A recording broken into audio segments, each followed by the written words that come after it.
না বানিয়ে আল্লাহ আমাকে মানুষ বানাইছেন।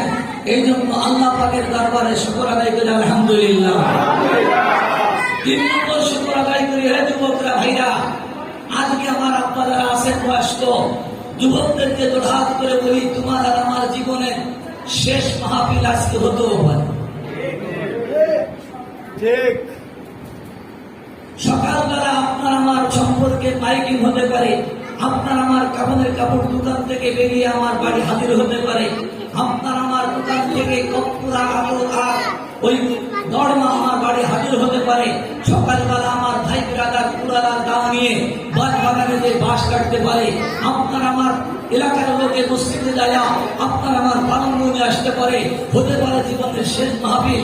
আমি প্রায় 8 থেকে 9 ঘন্টা সময় ব্যয় করে সরাসরি আপনাদের মাঝে এসেছি দোয়া নেওয়ার জন্য। ওয়াজ করার মতো যোগ্যতা এলেম আমার ভিতরে নাই, আপনাদের কাছে শুধু দোয়া নেব, এই জন্য কিছু সময় দেওয়া যাবে কিনা?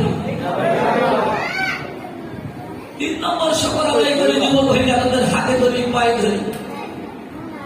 কত যুবকের জানাজা নামাজ পড়লাম, পড়াইলাম, কত দামি হাতের অঙ্গরি খুলে দিলাম, দামি দামি জামার প্যান্ট খোলা যায় না, কেচি দিয়ে প্লেট দিয়ে কেটে বের করলাম।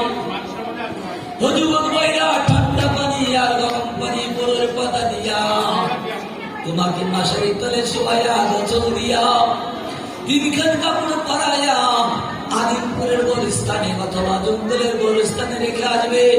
ও যুবকরা, ভালো করে বোঝার চেষ্টা করবা, লম্বা কথা হবে না, কারণ অনুভবীর রাত হয়ে গেছে। 3 নম্বর শুকর আদায় করি, আল্লাহ আমাকে ইচ্ছা করলে রামকৃষ্ণ বানাইতে পারতেন, আল্লাহ আমাকে ইচ্ছা করলে মোদি বানাইতে পারতেন, আল্লাহ আমাকে না তাবা দিয়ে আল্লাহ আমাকে মুসলমানের ঘরে জন্ম দিয়েছেন। এই জন্য অন্তর অন্তরস্থান থেকে সবাই ধরে ফেলে বলেন আলহামদুলিল্লাহ। মুসলমানের দাম আছে কি নাই? সবাই বলেন যুবকরা আছে কি নাই?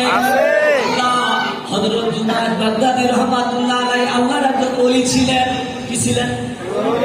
ওলি ছিলেন। একটু কথা বলবেন, যেহেতু আমার বাড়ি গোপালগঞ্জ, আপনাদের সঙ্গে কোনোদিন উঠা বসা করি নাই, সালাম কালাম করি নাই, লেনদেন করি নাই। আপনার আমার কথাগুলো বুঝতে পারলেন কিনা একটু বোঝার জন্য আমাকে একটু হুয়া বলবেন।